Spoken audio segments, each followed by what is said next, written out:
This video is going to talk about finding tutorials online, and really it's a really simple and really big concept, and that idea is that if you use good search terms like you learned from that game Surfshark, you can learn how to do tons of things online.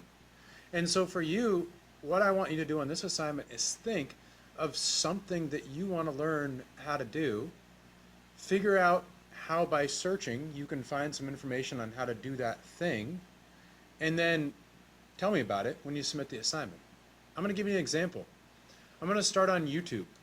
And YouTube's a great place to have video example of what you want to do.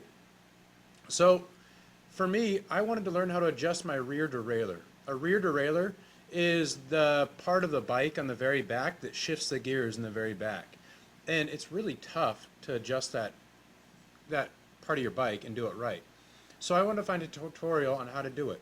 So what I searched for on YouTube, watch what I can do. Rear derailleur. As soon as I start typing rear derailleur, there's all these suggestions.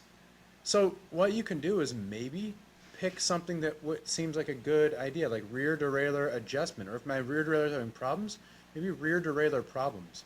So always pay attention to the autofill suggestions, because these are common terms that people search on YouTube. Same deal with Google. If I type into Google rear derailleur and start typing that, you're going to notice these auto search. Always pay attention to these search results, because these are the common search results. And then, my gosh, I can find it. Now if I knew like the model number of my rear derailleur, maybe I'd add that in. Like if I have a Shimano XT, oh look at Shimano XT. That's really popular, so I'll click that. All these things will slowly filter your terms down. And then the best idea, I think, when you're finding tutorials is to do what's called triangulating. Triangulating means you find at least 3 results and check out all 3 of them. Doesn't mean you have to read all 3 of them completely or watch all 3 videos all the way, but the more information you can try to get from all 3 of them will kind of like balance out and help make sure you're getting the best information possible. And the same deal with YouTube. If I watch this video first, okay, cool, maybe I should go watch this video also. And then maybe I'll watch this one too. So between all 3 of these, I'll start to see like, okay, what is the thing that all 3 of them tell me to do? So this assignment, you're going to do quite a few things when you answer. I'm going to number some questions for you. So here are the 4 questions that you're going to answer. You're going to answer, what is one thing you want to learn how to do? Then you're going to go to Google and search, and when you figure out what search words lead you to the best result, you're going to tell me what search words did you use in Google or YouTube to find out how to do that thing. Then for number 3, you're going to copy and paste 3 different links to 3 different sources you might use to help you do that thing.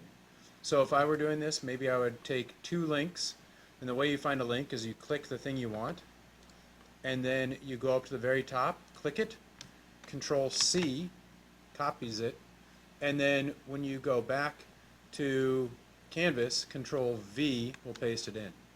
And then number 4, were the tutorials helpful? And what you can do when you're submitting your assignment is you'll see this little button right here, numbered list, after you hit the submit assignment button.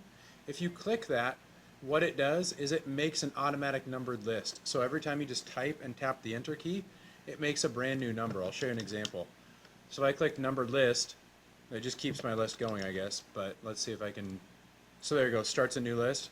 Typey, typey, typey, enter, typey, typey, typey, enter, typey, typey, typey. When you're when you're copying and pasting your links, so if I copy this link and I paste it in for number 3, all you need to do is a comma and a space, and it'll actually turn it into like a YouTube link that can be watched on Canvas, which would be kind of cool. And then you can do Control V, comma, space. It's all about the comma space, and that'll generate the link. Okay, so answer those 4 questions when you turn this in.